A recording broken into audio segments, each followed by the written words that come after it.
دیت اور قصاص میں زندگی ہے آپ کی. اگر یہ دونوں چیزیں نہیں دیتے تو اس ملک کے قوانین کے مطابق سزا حاصل کرو. بس یہ بہن بھائیوں کو، دوستوں کو سمجھانے کی بات ہے کہ آپ نے سب نے اللہ کے پاس جانا ہے. آپ میں رزق حرام کھانے کی تمنا نہیں ہونی چاہیے. رزق حرام نسلوں میں چلتا ہے. رزق حرام جینز بدل دیتا ہے.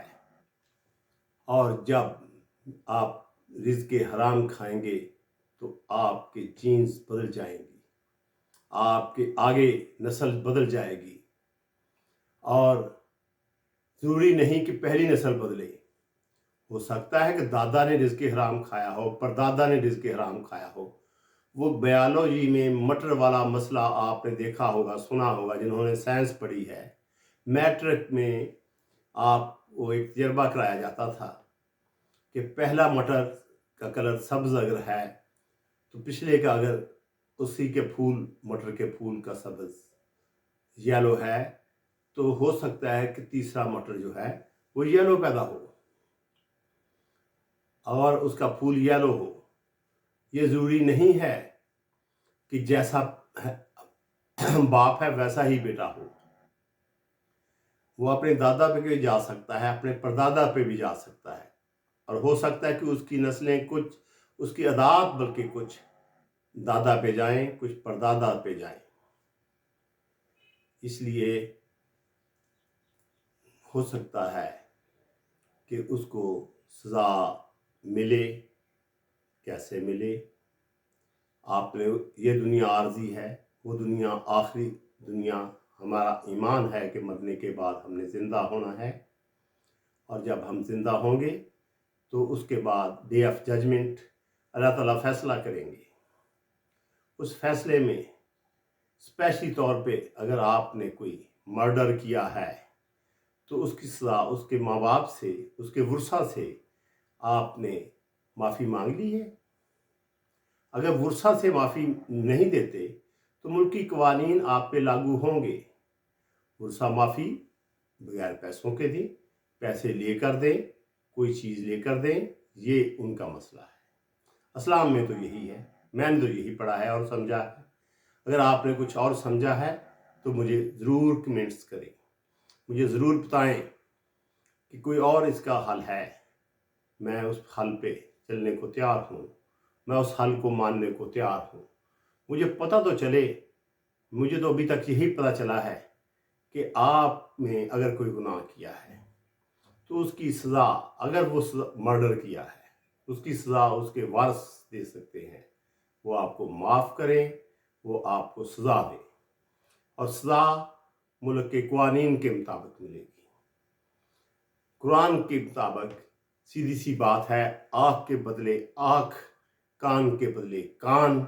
اور میں حضرت علی رحمۃ اللہ علیہ، حضرت علی کرم اللہ وجہ، شیر خدا حضرت علی کہ اس وقت جب ان کو شہید کیا جا رہا تھا تو شہید انہوں نے اپنے بیٹے کو کہا کہ اتنا ہی بدلہ لینا جتنا ظلم کیا ہے اس نے. فساد مت پھیلانا،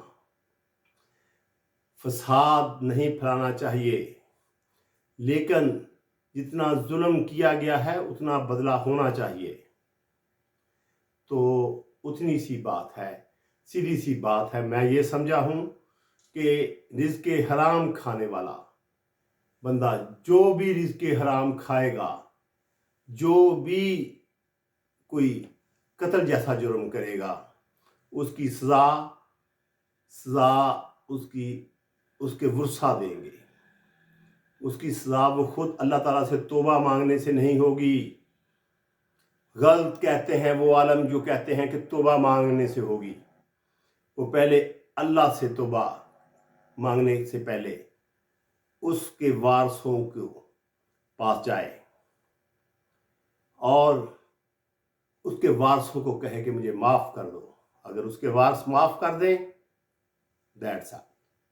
اگر اس کے وارث پیسے لے کر معاف کر دیں دین بات ختم، اور ادروائز اپنے آپ کو قانون کے حوالے کرے، اور قانون جو اس کو ملکی قوانین سزا دیتے ہیں، جس ملک میں وہ رہتا ہے اس کو جو قوانین سزا دیتے ہیں وہ سزا قبول کرے، ہنستا ہنستا قبول کرے اس دنیا میں، تاکہ اگلی دنیا میں جائے تو کم از کم یہ معاملہ تو ختم ہوا ہو۔